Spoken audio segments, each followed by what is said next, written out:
Happiness is something that everybody wants, but it's not something we always have. Happiness is something people constantly search for, but fail to realize it can't be found this way. Not only is happiness hard to find, but it's been suggested that the more we try to find happiness, the harder it gets, and that looking for external rewards such as money, popularity, or just material things can lead us to sabotaging the happiness that we seek.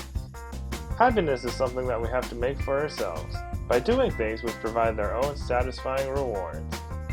According to Jane McGonigal's book, Reality is Broken, there are 4 intrinsic rewards that are most essential to our happiness. These rewards are satisfying work, the experience or hope of success, meaning, and social connection.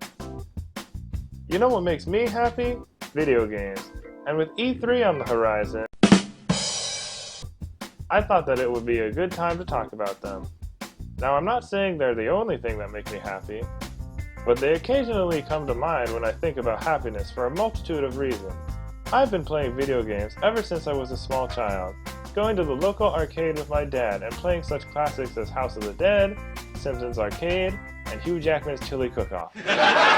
For every different arcade cabinet and console I've had the chance to play, I've gotten to play games with or against family and friends, both local and online, and I still do today.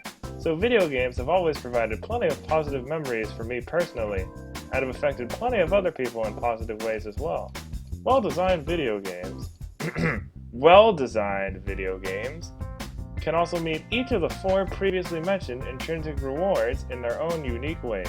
The first evidence we have of this is that video games can provide satisfying work. Satisfying work is being immersed in clearly defined, demanding activities that allow us to see the direct impact of our efforts. Researcher Nick Yee states, "Computers were made to work for us, but video games have come to demand that we work for them," which is true, but it has been suggested that we actually ask for and want to be given more work, as long as that work is satisfying to us. Satisfying work begins with a clear goal as well as actionable next steps that help lead us to achieving that goal. Clear goals allow us to understand what we are supposed to do, while actionable next steps help us learn and understand how we can progress toward that goal. When we reach the goal that was set for us, we are then rewarded for our efforts. Sonja Lyubomirsky, the author of The How of Happiness, suggests that the fastest way to improve someone's everyday quality of life is to give them a specific goal, something to do and look forward to, and that when a goal is clear and attached to a specific task, it gives us a sense of purpose. She also suggests that we obtain maximum happiness when we take on flexible and appropriate goals. When video games are designed well, they provide clear, flexible, and achievable goals, despite the difficulty of reaching some of them.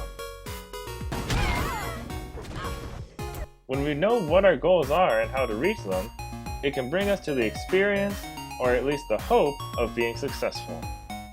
We want to be optimistic about our own chances for success, to aspire to something, and feel like we're getting better over time.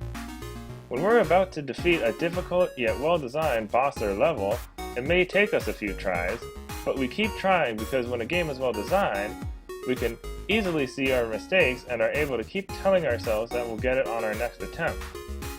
This can also happen because of the moment of hope that we feel prior to our actual success, which inspires and motivates us to do our best. Most players have felt this moment at least one point, being able to taste the success they crave before actually achieving it, causing them to improve no matter if they truly succeed or not. When we feel true success, it helps increase our happiness, with us knowing that we've been able to improve over time, and will still be able to improve even further.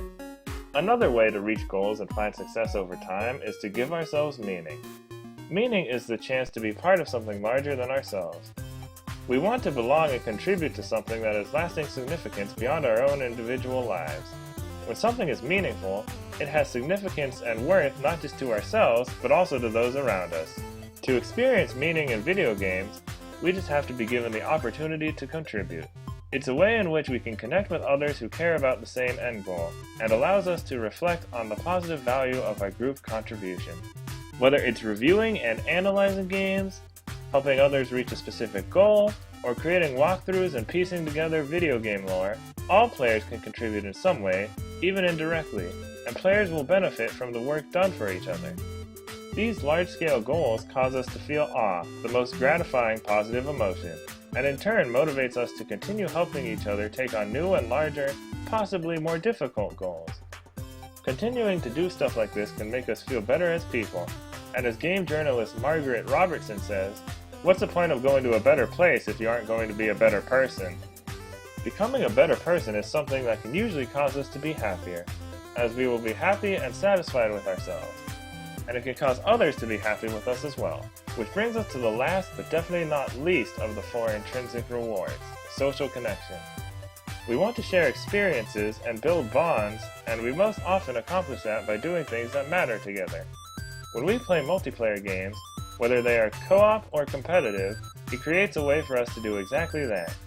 Even if a game is strictly single player and we have people close to us watching or cooperating to help us succeed, it can still provide a way for us to share the experience.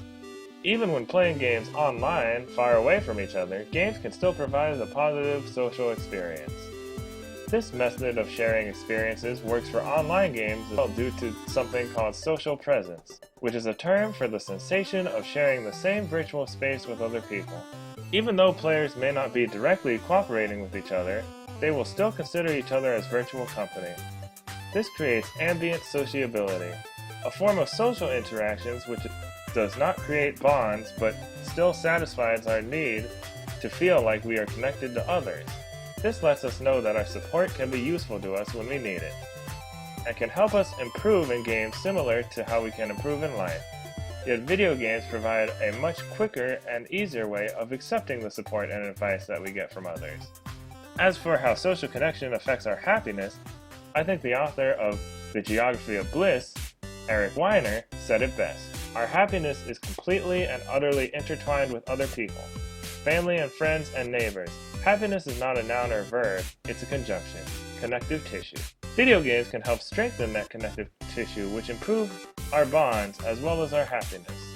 In the end, video games are capable of giving us satisfying work, letting us experience proper success, giving us purpose, and helping us improve our social connections. Video games are actually able to affect us in positive ways, and we can and should try to channel that positivity to help ourselves and each other in our daily lives. I hope you get to enjoy all the news from E3, and don't forget to play positively and nerd positively.